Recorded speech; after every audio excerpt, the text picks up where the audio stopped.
28 de fevereiro é o Dia Mundial de Luta contra a LER, lesões por esforços repetitivos, e a DORT, distúrbios osteomusculares relacionados ao trabalho. E a data foi escolhida pela Organização Internacional do Trabalho para conscientizar a população sobre estes distúrbios e orientar sobre a importância de ações preventivas. Bom, para conhecer um pouco mais sobre esse assunto, eu converso hoje com o Dr. Alexandre Stivanin, que é membro da Sociedade Brasileira de Ortopedia e Traumatologia, da Sociedade Brasileira de Cirurgia do Joelho e do Corpo Clínico do Hospital Samaritano. Tudo bem, doutor? Agradeço muito a oportunidade de poder esclarecer a população um pouquinho dessa doença que é tão frequente no nosso meio. A gente tem dados aqui do INSS, do Instituto Nacional de Seguridade Social, que mostram a concessão aí de mais de 22 mil benefícios só em 2017 para pessoas que precisaram ficar afastadas aí do trabalho por causa de algum tipo de doença relacionada tanto à LER quanto à DORT, né? Então, para a gente começar, doutor, explica um pouquinho para a gente exatamente o que é a LER e a DORT. Então, a LER e a DORT são lesões, como o nome mesmo fala, lesão de esforço repetitivo. O que acontece?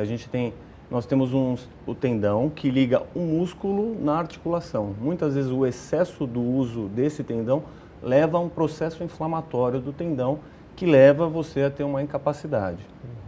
Então, na verdade, a gente tem que pensar muito em pessoas que fazem o mesmo tipo de movimento muitas vezes, todos os dias.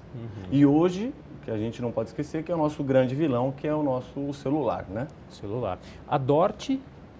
Então, a DORT e a LER são semelhantes. A DORT, ela pega um pouco mais a articulação inteira. Então, por exemplo, envolvimento de bursite de ombro, são processos inflamatórios de doença ocupacional, onde os digitadores, onde pessoas que têm o mesmo movimento na empresa costumam adquirir e se afastam do trabalho por causa disso. E quer dizer, hoje todos os tipos de profissões, todos os profissionais estão aí sujeitos a ter um tipo de lesão como essa, doutor? Então, todos os profissionais estão sujeitos. É claro que hoje tem as pessoas que trabalham com telemarketing ou que trabalham na frente do computador, jornalistas, têm mais tendência a ter, pelo tipo de movimento.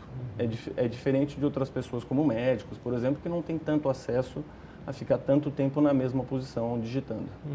Essas doenças apresentam sintomas? O principal sintoma da doença é dor, né? A pessoa normalmente ela já sabe quando vou sentar para digitar, vou ter dor nos punhos. Claro, em estágios mais avançados ela começa com a dor, depois ela pode até ficar vermelho, pode aumentar o tamanho da região onde o tendão passa. Quer dizer, doutor, é um efeito, não só um fenômeno, aliás, não só do Brasil, mas no mundo inteiro, né? No mundo inteiro. O que é feito, assim, tanto de políticas públicas ou empresas mesmo, para tentar minimizar esse tipo de problema? Então, para minimizar esses problemas, primeiro tem que fazer, a pessoa tem que ter a postura do trabalho. Então, assim, tem que ter uma cadeira confortável, tem que apoiar os braços durante a digitação. Então, é uma série você fala que é personalizar o local de trabalho da pessoa. Isso ajuda a prevenir bastante. Além disso, existem alguns programas hoje de computador que a gente faz alguns alongamentos fracionados durante o seu intervalo do dia. Isso também ajuda a evitar.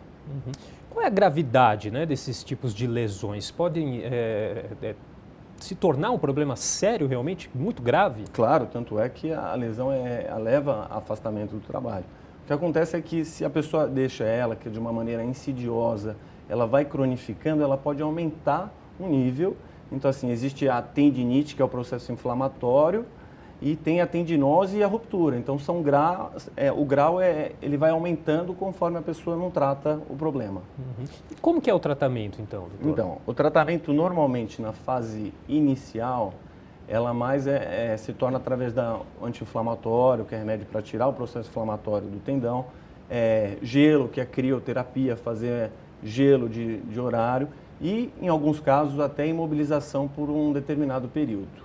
Em outros casos, onde já existe uma falha nesse primeiro tipo de tratamento, existe a possibilidade de infiltrações com cortisonas e, caso isso não resolva, às vezes você tem um processo degenerativo tão grande no tendão que você precisa ressecar aquele pedaço de tendão lesado e fazer uma sutura, ou seja, costurar e tirando aquele pedaço que está afetado.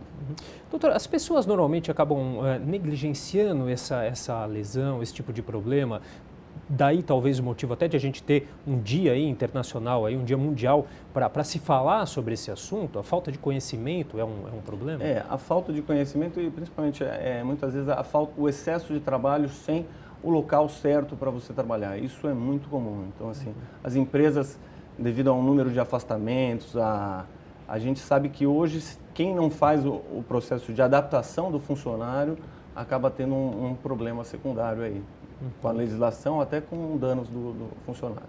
Na prática, o que é feito nesse dia aí mundial de luta aí contra a LER e contra a DORT? Que tipo de ações são realizadas? Não, a primeira campanha que tem que ter é de conscientização, né? Que todo mundo que tem uma dor, que acha que não é nada, toda vez que senta no computador para digitar ou que faz, ou que está em grupo de risco de fazer movimento repetitivo, essas pessoas já têm que saber que isso é uma doença frequente, existe, e fazer um tratamento necessário para isso. Que muitas vezes na fase inicial, até através de exercícios e fortalecimento, alongamento, tratamento com fisioterapia, isso aí tem um resultado muito bom. E quando a pessoa não observa, ela acaba cronificando e levando um processo degenerativo do tendão. Doutor, acho que é bom a gente recapitular então algumas atitudes simples que as pessoas podem ter no dia a dia, no trabalho, que podem minimizar e prevenir, né, os riscos dessas doenças. Então, por exemplo, quem fica muito tempo sentado, por exemplo, pode ter processo inflamatório no joelho. Então, ela tem que levantar de períodos em períodos.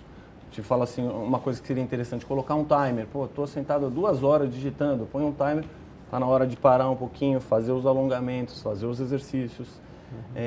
Não só dos tendões, mas também processo para a coluna, tudo isso ajuda a gente proteger, porque a articulação, ela nutre com o movimento. Então, se a gente está fazendo um mesmo movimento, a gente alterna esses movimentos, a gente acaba evitando um pouco da lesão nessa articulação e nesse tendão. Tá certo. Bom, queria então agradecer muito a participação hoje aqui do Dr. Alexandre Stivanin, conversando um pouquinho. Eu que agradeço a participação. Obrigado, doutor.